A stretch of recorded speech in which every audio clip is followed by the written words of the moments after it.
The world once burned under a single name. Cities turned to dust, rivers ran red, and kings bowed before a rider from the endless steppe. His shadow fell across continents, and his fire changed the earth forever. His name was whispered with fear, and that name was Genghis Khan.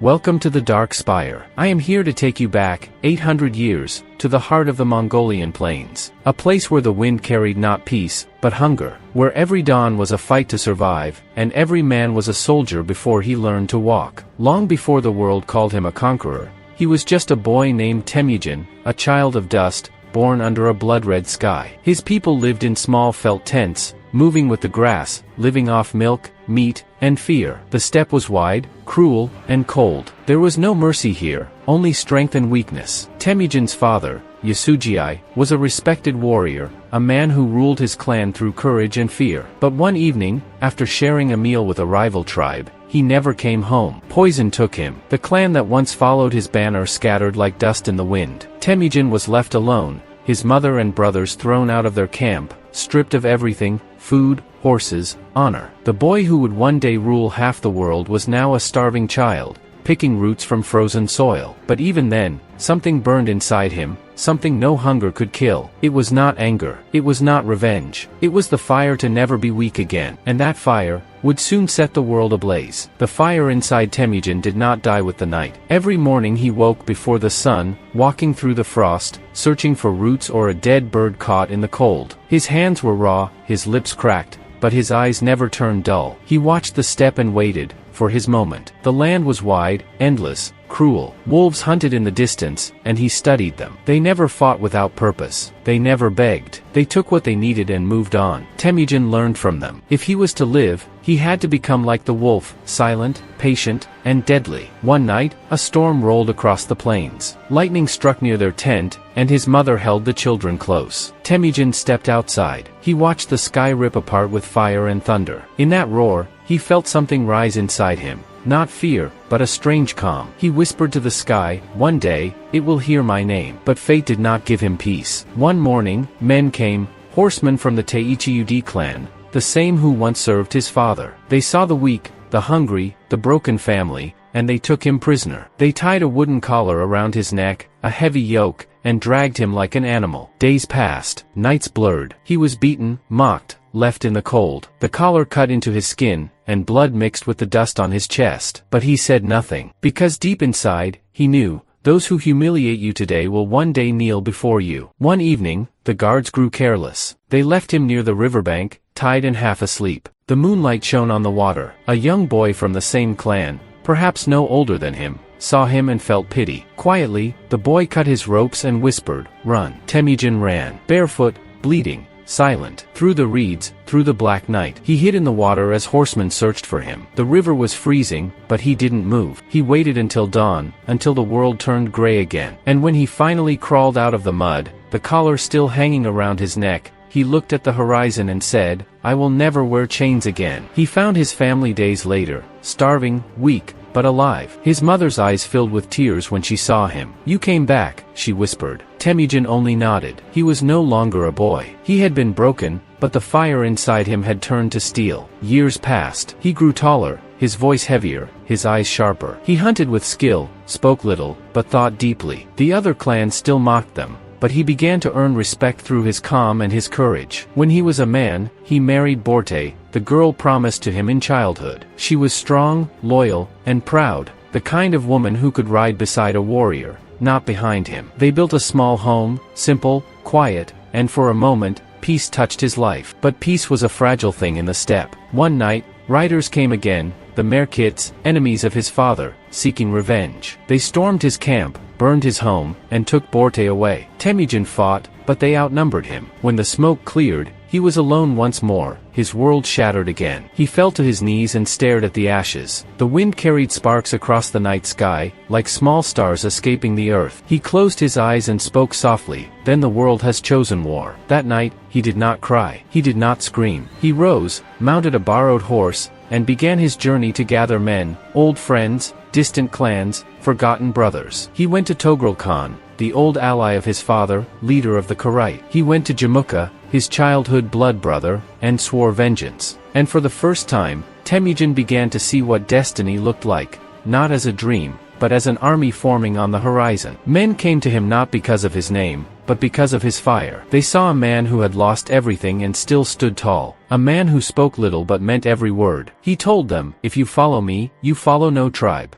You follow justice. You follow strength." And so, the hungry boy of the steppes began to rise. His footsteps echoed through the grasslands. The wind that once mocked him now carried his voice. And somewhere in the distance, as campfires burned across the plains, the wolves howled, not at him, but with him. Because the wolf of the steppes had returned. And soon, the world would remember his name. The steppe was changing. The air carried whispers of a name, Temujin. Small groups of riders began to gather around his campfires. Men who had lost their homes, their tribes, their hope. They came because he gave them something stronger than fear, purpose. He didn't promise gold. He didn't promise comfort. He promised justice, the kind that comes with fire and iron. Around him sat men of every kind, outcasts, thieves, warriors with broken swords, sons who had no fathers left to follow. And in the middle of them all stood Temujin, quiet, watching, thinking. He spoke rarely, but when he did, silence followed. He said, "A man alone is nothing. 1,000 men without order are nothing. But 1,000 men with one purpose, they are the storm." He began to organize what no one in the steppe had done before. Every 10 men had a leader. 10 of those made 100. 10 hundreds made 1,000. There were no tribes now, no old loyalties, no family names. Only one banner, his. He made rules, hard, but fair. No man could steal from another. No soldier could touch a woman without punishment. If one man fled battle, the others in his group were also guilty. He taught discipline where chaos ruled. And slowly, the wild steppe turned into an army. But not everyone accepted this new order. Jamukha, his blood brother from childhood, once fought beside him, now stood against him. Jamukha wanted the old ways, power through fear, loyalty through blood. Temujin wanted unity through strength. The two wolves had chosen different hunts. For months, they avoided battle, each gathering followers. And then one spring, the earth shook with hooves. Two armies faced each other on the plains, the sun blazing on the horizon, banners snapping in the wind. Jamukha's men shouted, cursed, and roared. Temujin stood silent, eyes cold, hands steady. He raised his arm, a single signal, and the steppe exploded. Arrows darkened the sky. Horses screamed. The air filled with dust and blood. Jamukha's men fought with rage. Temujin's fought with rhythm. When one line broke, another moved forward. When an order was given, it spread like wind across the field. And by sunset, Jamukha's army lay scattered. Temujin rode through the smoke. Bodies lay across the grass. He found Jamukha's camp, empty. His old friend had fled. That night, Temujin didn't celebrate. He sat alone by the fire, the faces of the dead reflected in the flames.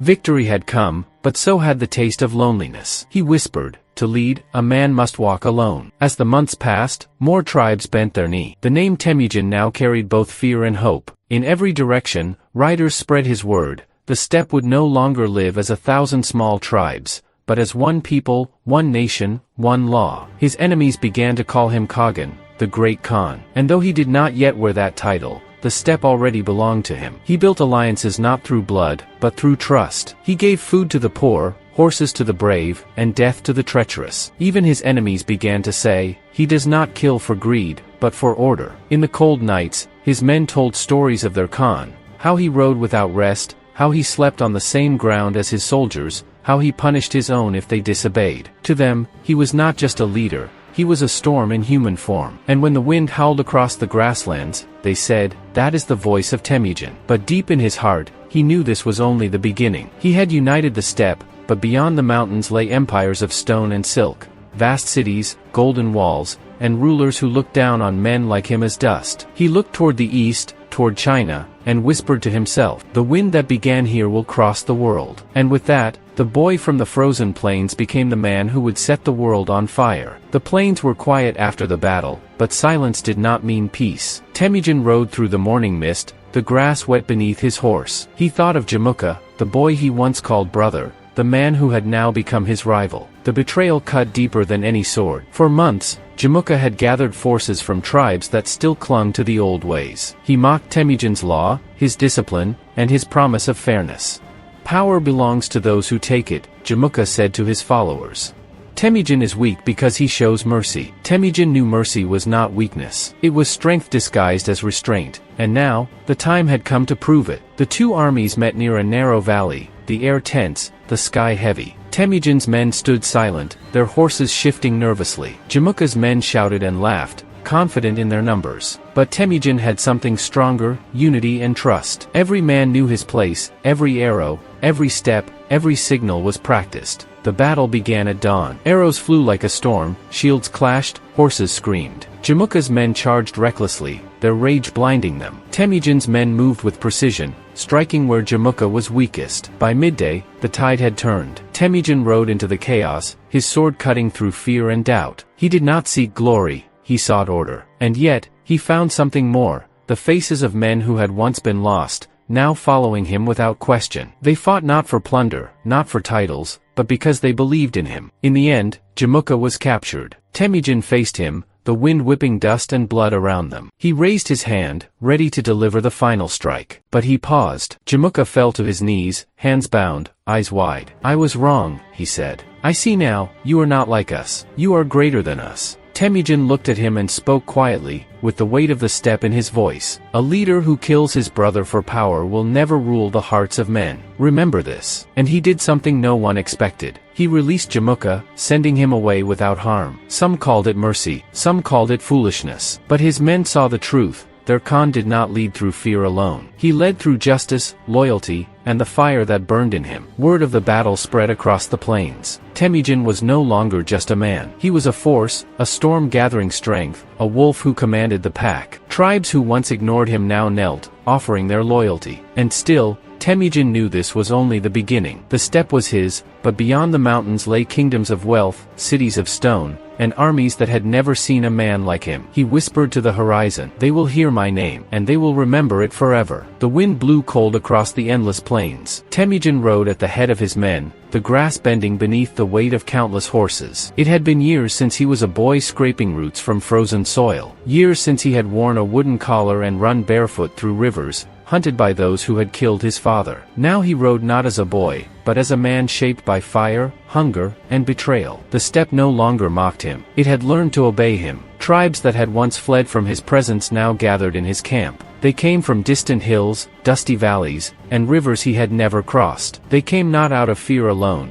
but out of respect, out of understanding that Temujin's fire was not one that burned without reason. He did not kill for sport. He did not take what was not his. He demanded order, loyalty, and courage. And in return, he gave a vision, that the scattered tribes of the steppe could become more than survivalists. They could become a nation, a force, a power that would shake the world. Temujin walked among his new followers. He spoke quietly, but every word carried weight. "A man alone is weak. 10 men alone are weak. But 1,000 men with one purpose, they are a force the world cannot ignore." The men listened. They watched him, not as a boy from the steppe, not as a man they had only heard of, but as someone who carried the authority of the earth itself. Every scar on his face, every line in his hands, every word he spoke, reminded them that he had survived what none could endure. And now, he would lead. He began to teach them the art of war as he knew it. Horses were trained to move silently across the plains, arrows were shot with deadly precision, and riders learned to trust each other without question. Messages were carried not by runners but by riders who could traverse miles of land in hours. Every clan had a place, every warrior a duty, and every action a purpose. Temujin was building more than an army. He was building a system, a network, a machine of unity that had never existed on the steppe. And yet, leadership was not only about preparation. It was about understanding men, about knowing when to strike and when to wait. Temujin watched his followers as closely as he watched his enemies. He noted their courage, their hesitation, their loyalties. He forgave mistakes if they were honest. He punished betrayal without hesitation. It was a delicate balance, but he managed it with patience that belied his years. Men began to see him not just as a leader, but as the embodiment of the steppe itself, unyielding, vast, and unstoppable. One day, scouts returned with news that rival clans were gathering near the eastern hills. They were numerous, arrogant, and armed. They believed Temujin was still a boy chasing vengeance, not a man commanding nations. They underestimated him. He called a council under the rising sun, the plains bathed in gold light, and spoke to the assembled leaders. They think we are weak because we are scattered. They will learn that scattered men, united, are stronger than mountains. The men nodded, feeling the truth in his words. The following days were a preparation of precision. Warriors drilled, horses raced across the steppe, and arrows flew against targets with an intensity that mirrored the fire in Temujin's own heart. He inspected every squad, corrected every mistake, and reminded every man of the stakes. We fight not for greed, we fight for survival, for honor, for unity, and for the world to remember our strength. His voice carried across the tents, across the plains, across the rivers. It was a voice of command, of fire, of destiny. Men did not flinch. They absorbed it, and it became theirs. When the battle came, it was as if the earth itself had chosen to test them. Rival clans emerged from the hills like shadows, horses thundering across the plains, shouting, cursing, ready to destroy what they believed was just a group of wandering tribes. Temujin's army waited, silent, unmoving, watching. When he raised his hand, a single motion, 1,000 riders surged forward. The ground shook beneath the hooves. Arrows darkened the sky. The battle was chaos, but within chaos, there was order, the order that Temujin had imposed upon every man, every horse, every arrow. Hours passed. Men screamed, horses fell, dust and blood mixed in a haze. Temujin rode through it all, calm, controlled, observing every movement. He struck where needed, but he did not kill indiscriminately. His men fought as one, covering each other, moving as a single body. By dusk, the rivals lay broken, scattered, their banners trampled in the dust. Temujin's men cheered not in arrogance, but in relief. They had fought as one, they had won as one, and they had learned the truth of the fire that burned in their leader. In the days that followed, more clans joined him, drawn by the stories of the boy who had risen from nothing, the man who united the steppe. Temujin welcomed them, gave them horses, shared the spoils, but also reminded them of the rules. Loyalty and discipline were not suggestions, they were law. He did not need fear to command, he needed respect. And it grew, like a river swelling with snowmelt in spring, unstoppable and inevitable. By the time the rivers froze that winter, Temujin had done what many thought impossible. The scattered tribes were united, not by conquest alone, but by vision, by leadership, and by the undeniable fire in one man's heart. He had transformed the steppe into a force that could not be ignored. And he knew, deep in his bones, that this was only the beginning. Beyond the mountains, the cities of wealth and kings awaited. Beyond the forests and rivers lay empires that had never faced a man like him. Temujin gazed across the frozen plains one night, the aurora of the cold sky shimmering above, and whispered, "The world will know my name, and it will remember it." And with that, the boy of dust, the man of fire, had become the storm of the steppe. His journey of blood, loyalty, and fire had begun, and nothing could stop it. The plains were alive with the sound of hooves and voices. Leaders of the great tribes had gathered for the Kurultai, the council of the steppe, where decisions were made, and destinies were decided. Tents stretched across the horizon, flags snapping in the wind, smoke from fires twisting into the sky. Every tribe sent its strongest warriors, its wisest elders, and its proudest leaders. And at the center of it all rode Temujin. He had come not as a conqueror, not as a king yet, but as the man who had earned the respect of men who once despised him. The boy who had been beaten, starved, and mocked now commanded thousands, and the whispers of his name spread across the steppe like fire in dry grass. Temujin, soon to be Genghis Khan, was about to become more than a man. He was about to become a legend. The council began. Old leaders argued, clashing with the stubbornness of their ancestors. Some still doubted him, others still feared the fire that burned in his heart. Temujin rode among them, silent, observing. He did not shout, he did not need to. His presence alone demanded attention. Every eye turned to him as he approached the central tent, the wind tugging at his fur-lined cloak, the sun glinting off the metal of his armor. He spoke simply, clearly, with the weight of truth behind every word. The steppe has suffered long under scattered clans and endless fights. We bleed from these divisions. But if we unite, if we act as one, no force in the world can stand against us. I have walked the rivers, the valleys, the frozen plains. I have fought, I have suffered, I have risen. And I tell you now, together, we will not just survive. We will conquer. We will be remembered. Silence followed. Every leader measured his words. Every warrior watched his eyes. He did not boast. He did not threaten. He merely spoke of truth and purpose, and the truth could not be ignored. Some tried to speak against him. He is young. He has never ruled alone. Can one man control the steppe? They asked. Temujin replied simply, I have led men who had no loyalty, no family, no hope. They follow me willingly now. That is proof enough. The debate continued for hours. Alliances were tested.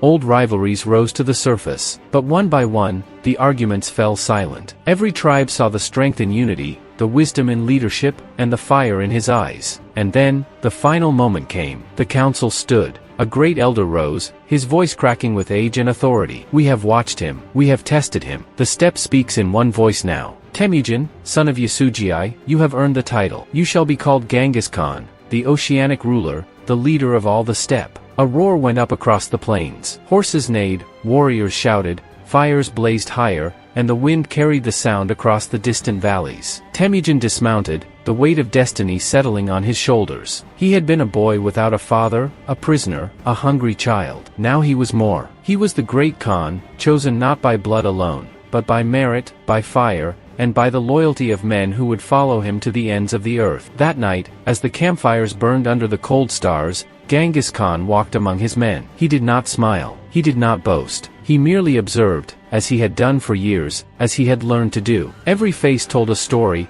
some of fear, some of hope, all of trust. He knew that leadership was not a title alone. It was responsibility. It was vision. It was the ability to turn chaos into order. In the days that followed, he began to establish his authority. Tribes that had resisted him before now bent the knee willingly. Laws were laid out, simple, firm, and fair. No man could steal from another. Loyalty to the Khan was demanded, betrayal punished. Every soldier learned that strength came not only from weapons, but from discipline, trust, and unity. And slowly, the scattered steppe transformed into a single force, organized, unstoppable, and feared by all who lived beyond its borders. Even as Genghis Khan consolidated his power, he never forgot the lessons of his youth. The hunger, the betrayal, the cold nights under the stars, they all shaped him. And he vowed, silently, that no one who followed him would suffer as he had. Men would fight and die, but they would do so knowing that their leader had endured the same fires and survived. And that knowledge made them stronger. The name Genghis Khan now carried meaning. Not just a man, but a vision. Not just a leader, but a force. Tribes spoke it with respect, enemies with fear, and allies with loyalty that would never waver. And as the sun set on the vast plains, burning the horizon red and gold, Genghis Khan looked across the land he had united and whispered, almost to himself, this is only the beginning. The world beyond these mountains, beyond these rivers, will soon learn the sound of our thunder. And so, the steppe bowed to one man, not out of fear alone, but because he had earned their loyalty, their respect, and their fire. Temujin was gone. The world now had Genghis Khan, and the fire that had begun as a boy's anger, hunger, and resolve, now burned across the plains like a storm the world would never forget. The plains were no longer just a land of wandering tribes. They had become a training ground for something the world had never seen before. Genghis Khan walked among his men, his eyes sharp, his voice calm but carrying weight like a thunderstorm ready to strike. Every horse, every rider, every arrow and sword mattered. There was no room for carelessness. Mistakes on the steppe could cost lives, and he would not allow the fire of the future to be doused by ignorance. He taught them not just to fight, but to think. A warrior who charges blindly will die as quickly as a wolf who chases without reason, he said. He showed them how to read the land, where the grass hid water, where the hills could conceal an ambush, and where the river bends could trap the unprepared. He trained them to move silently at night, to strike like lightning, and vanish before their enemies knew what had hit them. Discipline and speed were weapons as lethal as swords. He divided his army into units, not by tribes, not by family ties, but by loyalty and skill. 10 men formed a unit, 10 units a squad, and 10 squads a company. Each had a leader, each had a responsibility, and each knew that if one fell, the others would carry on the mission. Order and trust are stronger than fear, he told them. And they believed him because he had walked among them through hunger, through blood, through the cold nights when survival seemed impossible. The steppe echoed with the sounds of training, horses galloping across open fields, arrows whistling through the air, warriors shouting commands, drums beating a rhythm that matched the heartbeat of the land. Genghis Khan watched everything, noting strengths, weaknesses, and potential. He drilled them relentlessly, not to break them, but to forge them into a force the world would remember. And then came the first great campaigns beyond the familiar lands of Mongolia. The neighboring clans had mocked him before, believing the boy Khan would never command outside his borders. But when Genghis Khan led his men, they moved like a single body. Scouts sent ahead carried intelligence back faster than the rival tribes could react. Ambushes were planned with precision. Rivers crossed, hills taken,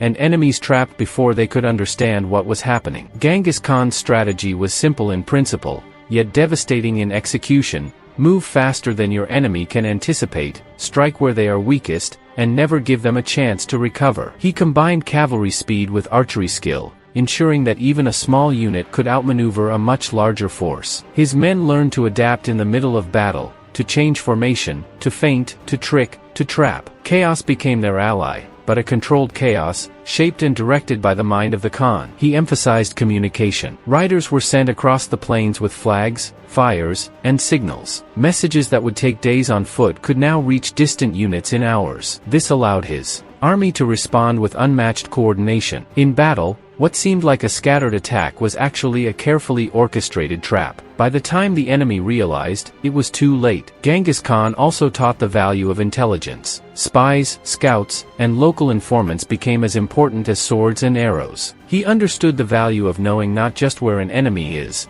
but what they think, what they fear, and how they will react. Knowledge became a weapon, and the steppe itself seemed to whisper secrets to him as he rode. Every engagement, every skirmish, was a lesson. He tested his men relentlessly, pushing them to exhaustion, then teaching them to rise again. He rewarded initiative and punished carelessness. Leaders emerged from among the ranks, men who had once been outcasts, now commanders who could carry out orders with deadly efficiency. Genghis Khan believed that an army could only be as strong as the trust between its soldiers, and he built that trust through shared hardship, discipline, and unwavering leadership.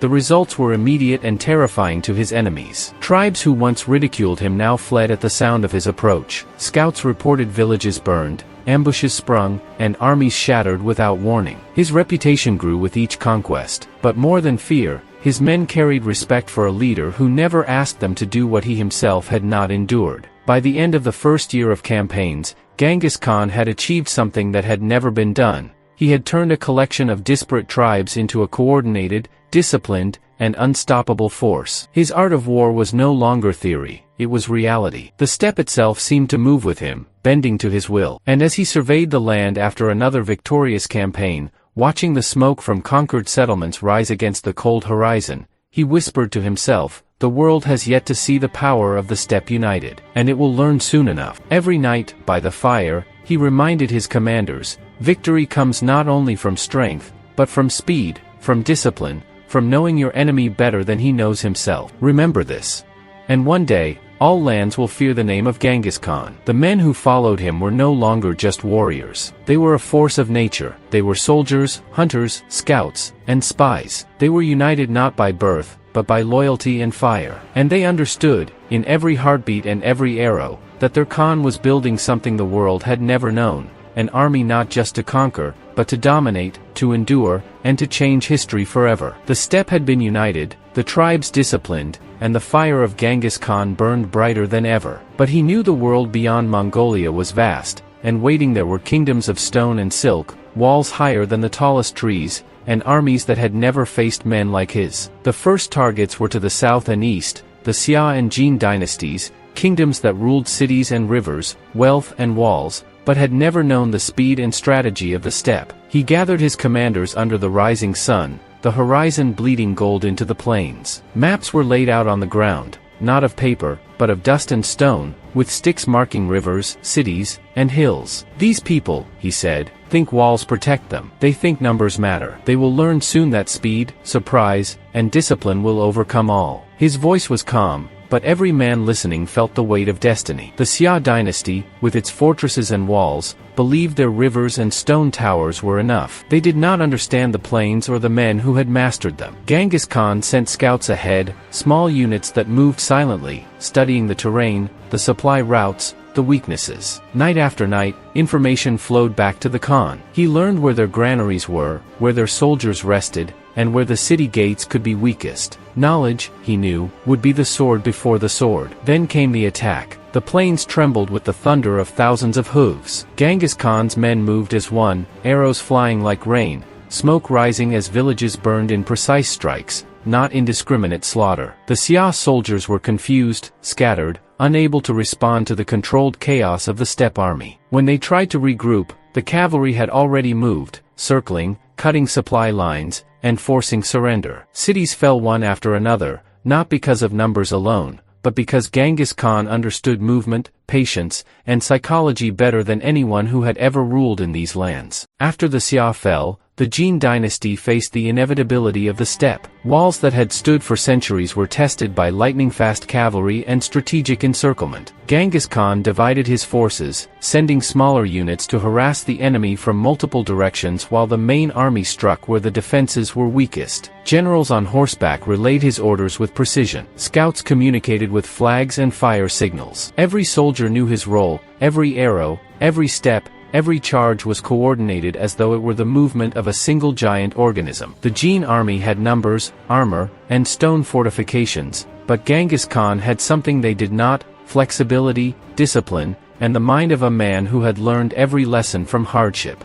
Entire cities were surrounded without them realizing it. Supplies were cut, retreat routes blocked, panic spread faster than arrows. And when his forces finally stormed the gates, the defenders were exhausted, confused, and broken. Genghis Khan did not merely conquer. He annihilated resistance methodically, leaving no room for rebellion. But even in victory, Genghis Khan ruled wisely. He did not burn every city. He spared those who surrendered, integrated soldiers into his army, and took advantage of the loyalty of those who had seen the strength of the steppe firsthand. He understood that fear alone could not hold an empire together. Respect and order were just as powerful as swords. And as the plains echoed with the distant fires of Jin and Xia cities, he whispered to the horizon, "The world will bend to the speed of the steppe, and they will remember the name Genghis Khan." His campaigns against Xia and Jin were not only military triumphs, they were lessons in the art of war that would echo for generations. He had tested supply lines, ambushes, siege tactics, and coordination across thousands of kilometers. He had combined cavalry,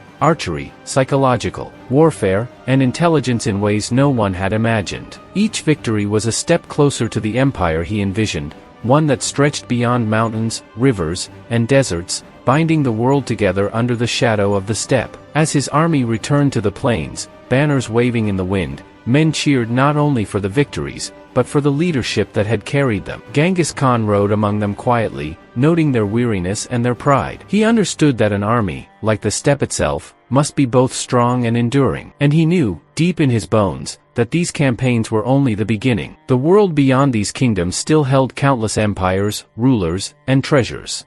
And he would bring them all to heel, not by luck, but by the unrelenting fire that had begun in a boy's heart decades before. The plains had been united, the steppe had been disciplined, and Genghis Khan's reputation stretched far beyond Mongolia. But he knew that victory was not only measured in battles won, but in the governance of the lands conquered. After defeating Xia and Jin, his eyes turned toward the great cities of the east, beyond mountains and rivers, where wealth, silk, and knowledge awaited, but where rulers still believed that walls and numbers could stop a man born of fire and hardship. Genghis Khan understood that an empire could not be held together by fear alone. The men who had fought beside him, who had ridden for days and weeks without rest, who had seen him endure hunger, frost, and betrayal, had learned discipline. But the conquered peoples of cities had not yet learned to trust him. Some resisted openly, some quietly plotted, and some simply did not understand the law of the steppe. And so, he created rules, not just to govern, but to bind loyalty, to turn chaos into order. The law was simple, yet revolutionary. Theft was punished severely, but honesty was rewarded. Murder was forbidden, unless it was an act of war. Merchants and travelers were protected, trade would flourish. Spies and betrayal would be met with swift justice. Every conquered city, every village, every tribe was expected to follow these laws. And slowly, the world began to recognize that the power of Genghis Khan was not only in his army, but in the order he imposed upon chaos. He sent envoys to faraway lands, offering peace in exchange for submission, warning that resistance would be met with destruction. Some rulers laughed, thinking the steppe a distant problem. Others, wiser, understood the storm that approached. Cities that had never seen cavalry like his, arrows fired with deadly precision, and armies that could move faster than the wind, now trembled at the sight of his banners. Meanwhile, Genghis Khan prepared his forces for campaigns further west. He knew that to build an empire that would last, he had to integrate knowledge, strategy, and administration. Generals who had been his soldiers now became governors. Local leaders who submitted were allowed to retain their positions, under his supervision, provided they obeyed the law. Tribute and taxation were organized efficiently, ensuring that wealth flowed into the heart of the empire, funding armies, fortifications, and roads. He also understood the power of communication. Couriers traveled day and night, connecting cities and outposts, delivering intelligence, orders, and news. Every soldier, every trader, every citizen knew the reach of the Khan's authority. And this authority was not empty, it was backed by swift action, discipline, and the deadly reputation of his army. As Genghis Khan consolidated the eastern territories, he began planning the next major conquest, the lands of the Khwarezm Empire. Stories reached him of their wealth, their cities of stone and gold, their arrogant rulers who thought the steppe a distant threat. Genghis Khan knew that diplomacy would be tested. He sent envoys, offering trade and peace. But the rulers of Khwarezm, blinded by pride and fear, murdered his messengers. This act was more than an insult, it was a declaration of war. He prepared carefully. Every arrow, every horse, every man was trained not only for battle, but for endurance. The Khwarezm campaign would test everything he had built, his leadership, his army, and the unity of the steppe. He studied maps, rivers, cities, and trade routes. His scouts moved ahead, mapping every village, every fort, every mountain pass. Intelligence, speed, and surprise would be the weapons before the first sword was drawn. While planning Khwarezm, Genghis Khan also strengthened governance in his existing empire. He promoted literacy, implemented a system of taxation based on merit rather than birth, and ensured that trade routes were secure. Merchants from distant lands moved freely, caravans crossing deserts and mountains with knowledge that the steppe protected them. Cities prospered under his rule, and word of his law and order reached far beyond the east. By the time the spring winds blew across the steppe, Genghis Khan's forces were ready. The army was vast, disciplined, and unified, capable of moving faster than any force in the region. Warriors were trained to adapt, archers to fire with precision while riding at full speed, and leaders to coordinate hundreds, thousands, and tens of thousands of men across open plains and forests alike. The Khwarezm campaign would not be just a battle, it would be a demonstration of the art of war perfected over decades of hardship, discipline, and leadership. He gathered his generals around the largest fire in the central camp, maps spread across the ground, illuminated by flames that danced like the vision in his mind. They have wealth, he said. They have walls, they have armies, but they have not seen the speed of the steppe, the unity of men who fight as one. We will strike where they are weakest. We will move like the wind. And when this is done, the world will begin to fear what it has never seen before. The men listened, not just to words, but to the quiet authority of the Khan who had risen from nothing to unify the steppe. Every detail, every plan, every measure of speed and precision was calculated. And when the army finally moved, the plains themselves seemed to carry it forward, as if the earth understood it was the beginning of something greater than any man had ever known. And so, the stage was set. The steppe had become an unstoppable force, an empire forged by discipline, loyalty, and fire. Genghis Khan was no longer a conqueror of small tribes, he was preparing to challenge entire civilizations. Khwarezm awaited, and with it, a test that would shake the world and begin the true legacy of the great Khan. The Khwarezm Empire stretched across vast deserts, rivers, and walled cities, its rulers confident that the distant steppes could never reach them. But Genghis Khan knew differently. Every insult, every murdered envoy, every act of defiance would be answered, not with anger alone, but with precision, speed, and fire. The steppe had been united, his army disciplined, his scouts trained, and the time for the Khwarezm campaign had come. He assembled his generals, spreading maps across the ground, tracing every river, desert pass, and fortified city. "They think walls protect them," he said. "They think armies alone will save them. But they have never faced men who ride like the wind, strike like lightning, and vanish before their enemy even understands the attack. We will not merely fight, we will dismantle them, piece by piece." The army moved like a shadow across the plains, thousands of riders, thousands of horses, every man trained for endurance and obedience. Scouts moved ahead, returning with information about supply lines, city walls, and hidden paths. Every soldier knew his task, every leader knew his orders, every step was coordinated like the movement of a single organism. Speed, intelligence, and strategy would be their greatest weapons. The first cities fell swiftly. Gates were breached not just by force, but by tactics learned from decades of hardship.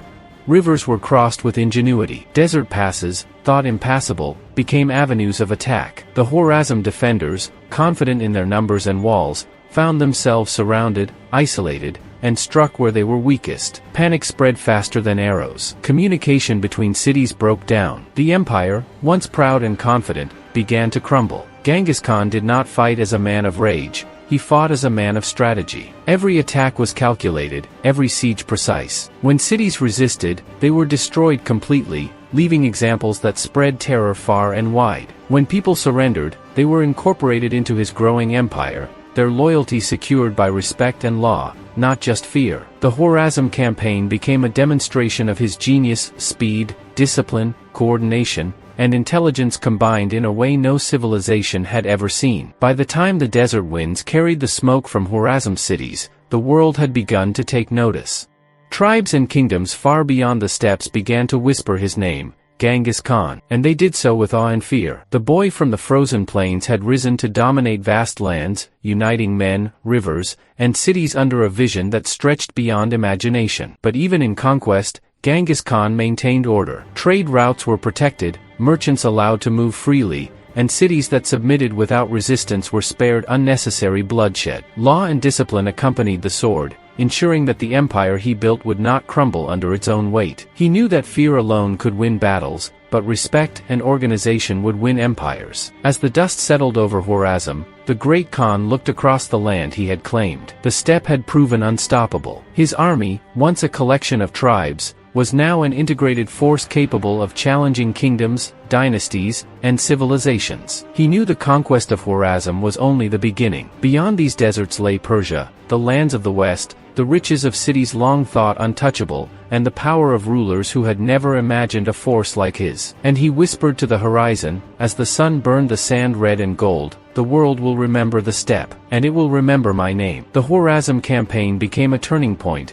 a moment when Genghis Khan's army proved that speed, discipline, and strategy could defeat even the mightiest kingdoms. His vision of a world united under the law of the steppe, disciplined and unstoppable, was no longer distant. It was beginning, city by city, desert by desert, river by river. The name Genghis Khan would not be forgotten, and as the plains carried the sound of hooves and banners, the world began to fear the storm that had been born in the frozen steppes and now swept across empires with unstoppable force. The Khwarezm Empire had fallen, but Genghis Khan's vision extended far beyond deserts, rivers, and ruined cities. He had proven that the steppe's speed and discipline could topple empires, but now he turned his gaze toward Persia, the lands of the Middle East, and the cities whose walls had never been breached by men like his. The world beyond the East, filled with riches, knowledge, and kingdoms of stone, awaited the arrival of the great Khan. His army, forged through years of hardship, loyalty, and discipline, moved like a single entity. Thousands of riders, trained in endurance, strategy,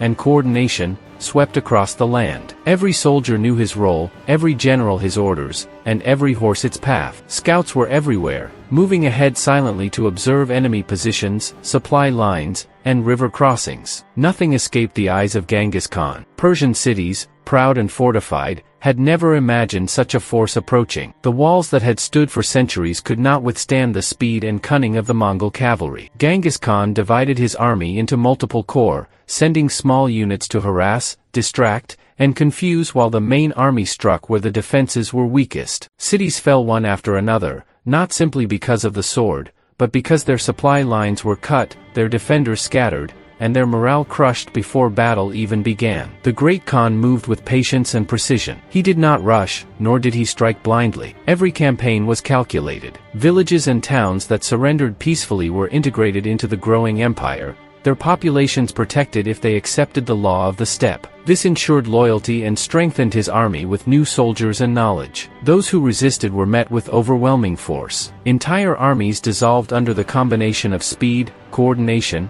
and terror that had become synonymous with his name. He studied the geography of Persia with the same attention he had given to Mongolia. Rivers, deserts, mountains, and trade routes were mapped, analyzed, and turned into strategic advantages. His army could cross rivers that seemed impassable, flank cities from unexpected directions, and surround fortresses before the defenders realized they were under siege. Every action was precise, every maneuver deliberate. His men knew that failure was not an option, but under the Khan, they also knew that success required intelligence as much as strength. The conquest of Persia was brutal, but effective. Cities like Bukhara, Samarkand, and Nishapur fell with swift campaigns. Populations were either spared under his laws or, when resistance was absolute, punished decisively to set an example. The strategy of controlled destruction spread fear, ensuring that other regions considered submission before battle even began. Word of Genghis Khan's methods traveled faster than any rider could carry it,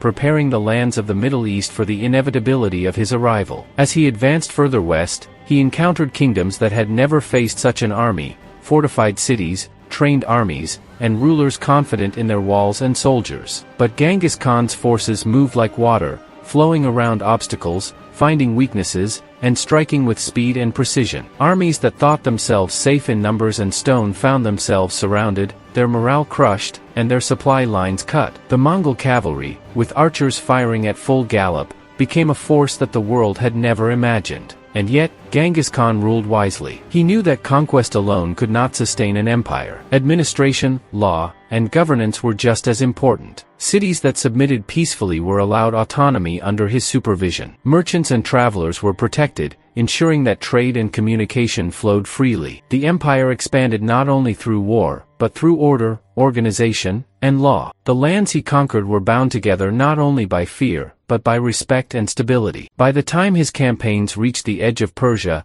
Genghis Khan had created an empire that stretched across thousands of kilometers, from the steppes of Mongolia to the cities of the Middle East. His army was unmatched, his governance revolutionary, and his vision clear, a world united under the law of the steppe, disciplined, unstoppable, and enduring. The world was beginning to see the scale of his power. Tribes, cities, and kingdoms that had once ignored him now prepared for the inevitable. Genghis Khan's campaigns were no longer just conquests. They were demonstrations of an intelligence and strategy that would influence warfare for generations. The combination of speed, intelligence, discipline, and terror created a force that no kingdom could resist once engaged. Even as his men celebrated victories, Genghis Khan looked beyond the lands he had conquered. Persia was only the beginning. Further west lay the lands of the Middle East, the riches of Baghdad, and kingdoms whose arrogance would be tested by the fire of the steppe. He knew that his campaigns would continue, that his name would spread, and that the world would begin to remember not just his victories, but the inevitability of his strategy, leadership, and vision. He whispered to the horizon, as dust and banners blew in the wind, "This is only the beginning. The lands of the West will know the steppe, and they will know my name. The world will bend or break, but it will remember the fire that began on the frozen plains and now moves like a storm across continents." The conquest of Persia and the Middle East marked the rise of Genghis Khan as more than a conqueror. He had become a ruler, a strategist, and a force that would shape the world. His campaigns demonstrated that discipline, loyalty, intelligence, and vision were as powerful as any army. And as his men rode through deserts, rivers, and cities, the world began to understand the shadow of the steppe, unstoppable, disciplined, and eternal. The Khwarezm campaign, begun years earlier, had been both a lesson and a warning to the world. But the final stages were the true test of Genghis Khan's genius. The Khwarezm Shah had fled with his treasures, leaving cities to crumble under the relentless advance of the Mongol cavalry. From the snow-capped mountains to the burning deserts, no fortress could withstand the combination of speed, strategy, and intelligence that Genghis Khan had perfected over decades. The Great Khan moved with patience, never rushing, always calculating. Every city was surveyed by scouts. Every army, no matter how large, was assessed for weaknesses. messages were sent ahead to test loyalty and gather information. And when resistance remained, it was crushed swiftly, decisively, leaving survivors only to warn others of the consequences of defiance. Bukhara, Samarkand, and Nishapur had already felt the fury of the steppe. Now, smaller cities and fortresses attempted to resist, hoping that distance or walls might save them. But the Khan's army, divided into multiple corps, surrounded and isolated each settlement. Siege engines were used with precision. Archers fired relentlessly from horseback. Rivers and ravines were crossed with ingenuity that defied the understanding of the defenders. By the time the Khwarezm armies realized what was happening, it was too late. Cities fell, armies scattered, and morale shattered. Genghis Khan did not merely conquer, he governed the aftermath. Those who submitted peacefully were spared, integrated into his empire, and bound by his laws. Those who resisted were punished harshly, ensuring that the fear of the steppe was not forgotten. His campaigns were efficient, ruthless, and precise, a combination that the world had never seen. The fall of Khwarezm sent shockwaves through neighboring kingdoms. Rulers who had dismissed the Mongols as distant barbarians now understood that no army could match the speed, coordination, and discipline of the steppe. The fire that began in Mongolia had become a storm that swept across Persia, leaving behind cities, rivers, and roads connected under a single vision.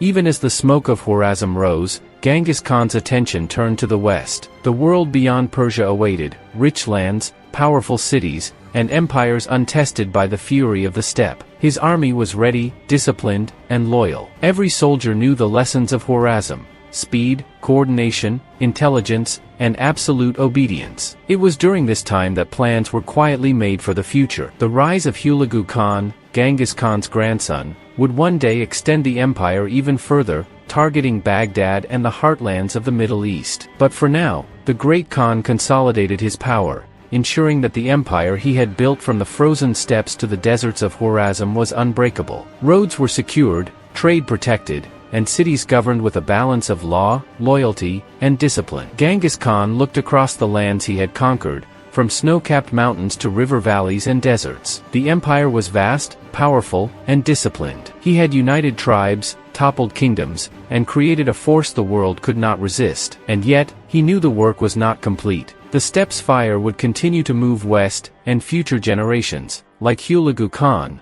would carry this vision forward, expanding the empire to heights even he had only begun to imagine. He whispered to the horizon, under the red glow of the setting sun, "The world will bend to the steppe, but it will remember mercy, law, and order as much as it remembers the sword." The path of the Khan is not only through conquest, but through wisdom, discipline, and vision. The Khwarezm campaign became legendary not only for the destruction it caused, but for the demonstration of strategy, intelligence, and governance. Genghis Khan had proven that a disciplined, loyal, and intelligent army could overcome any obstacle, and that the law of the steppe could unite distant lands under a single vision. The fire of the steppe was now a storm the world could neither ignore nor resist. The death of Genghis Khan did not mark the end of the storm he had unleashed upon the world. His vision, forged in the harshest winters, tested through countless battles, and tempered by wisdom and discipline, lived on in his descendants. Among them, Hulagu Khan, his grandson, would carry forward the fire of the steppe,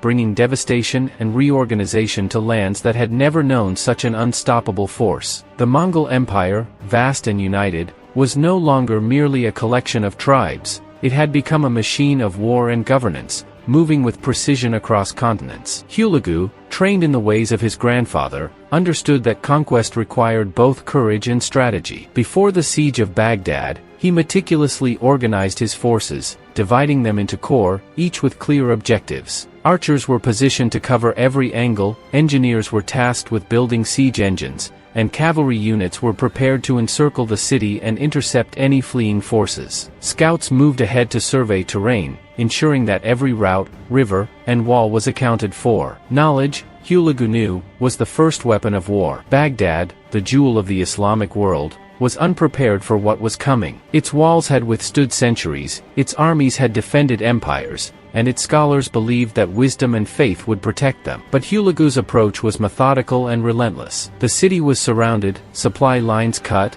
and communication blocked. Siege engines battered the gates, archers rained arrows from multiple directions, and the defenders were forced to fight in confusion and fear. Hulagu moved like a shadow across the battlefield, directing attacks with precision, ensuring that the chaos was controlled and deadly. The city fell after weeks of relentless assault. Houses burned, rivers carried smoke into the sky, and the cries of the fallen echoed through the streets. But Hulagu's conquest was more than destruction. He reorganized the administration, installing governors loyal to the Mongol Empire, securing trade routes, and establishing law and order according to the principles passed down by Genghis Khan. Those who submitted peacefully were allowed to continue their lives, protected under the laws of the empire, while those who resisted were dealt with decisively. The message was clear: loyalty brought security, defiance brought annihilation. Following Baghdad, Hulagu turned his attention to surrounding regions, Persia, Mesopotamia, and the Levant. Every city, every fortress, and every army that resisted felt the weight of Mongol discipline and strategy. Armies larger than Hulagu's own were outmaneuvered,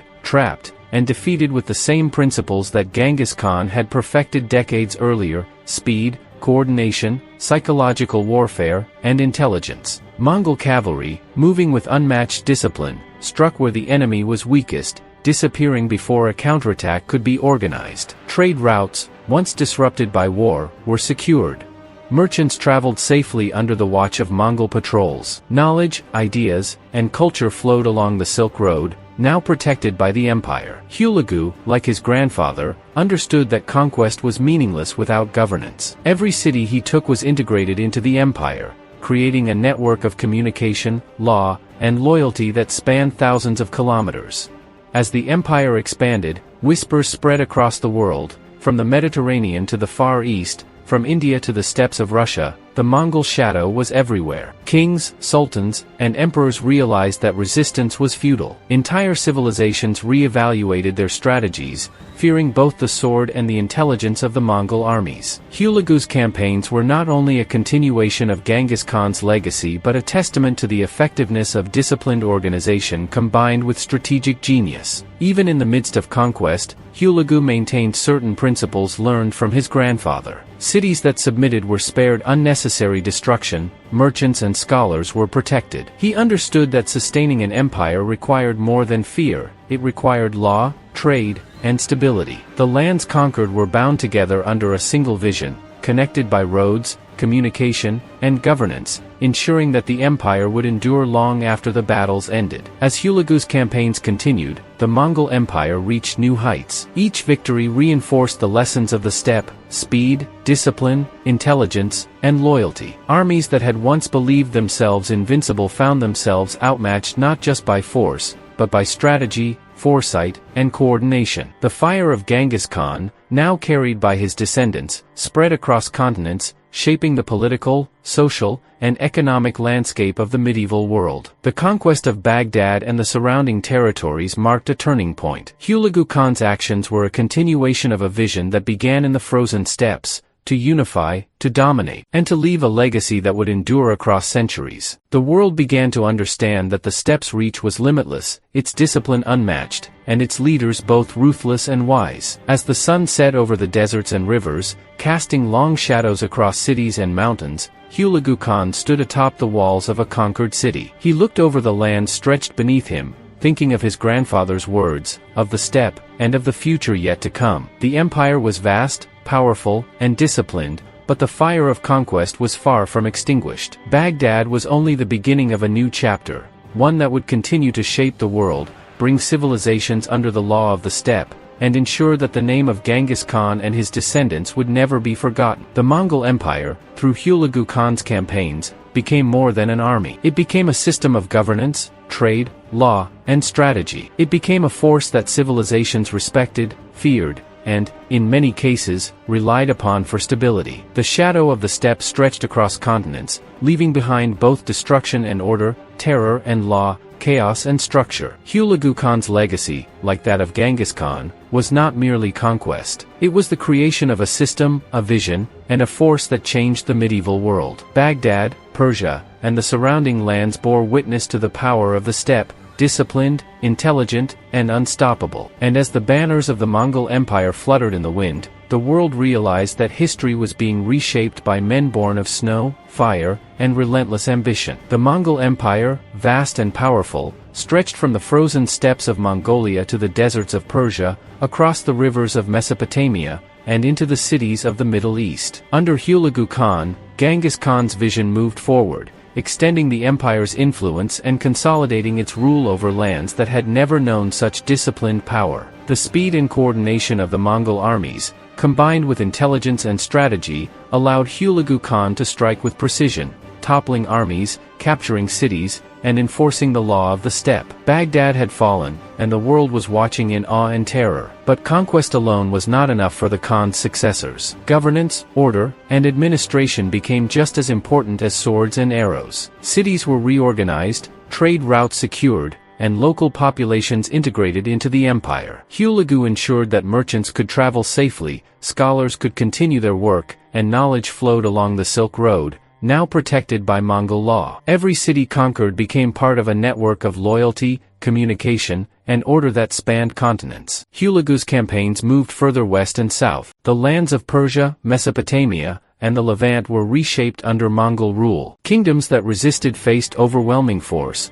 while those that submitted peacefully were spared and governed with strict but fair laws. The principles that Genghis Khan had instilled, loyalty, discipline, intelligence, and respect for the law, guided every decision. No army could match the coordination and strategic genius of the steppe cavalry. The Mongol Empire now faced new challenges, maintaining control over vast territories, ensuring communication between distant regions, and preventing rebellion in cities far from the steppe. Hulagu established governors and administrators, often drawn from both Mongol leaders and local populations who had proven loyal. Trade flourished, cities prospered, and the empire's reach extended further than any ruler in history had imagined. The combination of fear, law, and protection ensured stability and loyalty. Beyond administration, the Mongols continued to expand their influence. They reached regions previously untouched by the steppe, encountering cultures, armies, and cities that had never seen such disciplined warfare. Rivers, mountains, and deserts became pathways for coordinated attacks,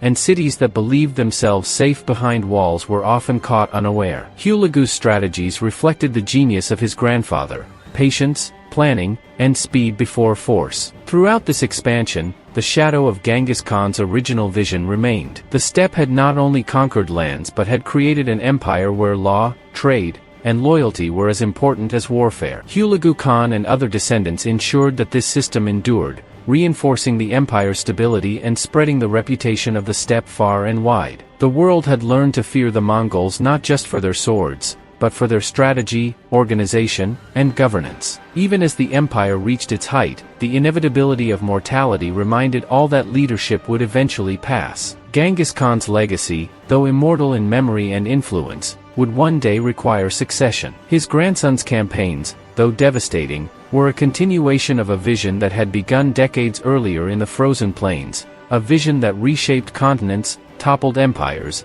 and connected distant lands under a single law. The final years of expansion saw Hulagu consolidating power, ensuring roads were secure, trade protected, and governance efficient. Cities that had been destroyed during initial conquests were rebuilt, their populations integrated, and their infrastructure restored under Mongol supervision. Diplomacy was as important as war. Envoys and communication ensured that distant rulers understood both the consequences of resistance and the benefits of loyalty. Throughout these campaigns, the Mongol Empire's influence on culture, trade, and communication became profound. Merchants moved safely along the Silk Road. Scholars exchanged knowledge between East and West. Ideas, technologies, and philosophies flowed along paths secured by Mongol governance. The empire, though feared for its military prowess, also became a conduit for human civilization, connecting regions that had previously been isolated. Hulagu Khan's campaigns, like those of Genghis Khan, were a testament to the power of vision, strategy, and discipline. Cities fell not just to force, but to intelligence, speed, and organization. Armies larger than the Mongols themselves were outmaneuvered. Kings and sultans understood that resistance often meant destruction,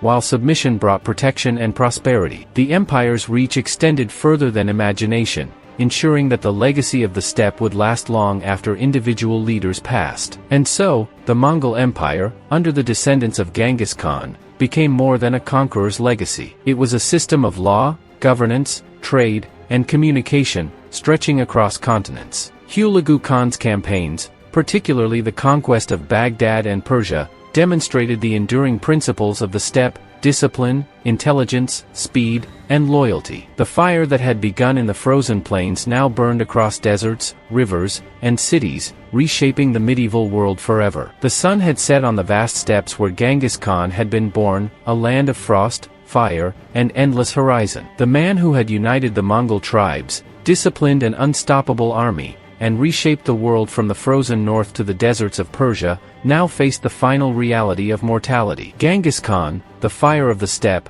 the storm that had swept across empires, was approaching the end of his life. Even in his last days, his vision remained clear. He spoke of law, order, loyalty, and the strength of the steppe. His generals, his sons, and his grandsons, including Hulagu Khan, listened closely, understanding that the empire he had built required not only swords, but intelligence, governance, and strategic foresight to endure. He reminded them that discipline, unity, and speed were the pillars of conquest, and that without these, even the largest empire could crumble. Genghis Khan passed away surrounded by his family and closest generals, leaving behind a world forever changed. His death was not merely the end of a man, but the passing of a vision that had been forged through hardship, struggle, and relentless ambition. The empire he built was vast, extending across thousands of kilometers, connecting civilizations, cultures, and economies under the law of the steppe. After his passing, his descendants continued the legacy. Hulagu Khan extended the empire further into Persia, Mesopotamia,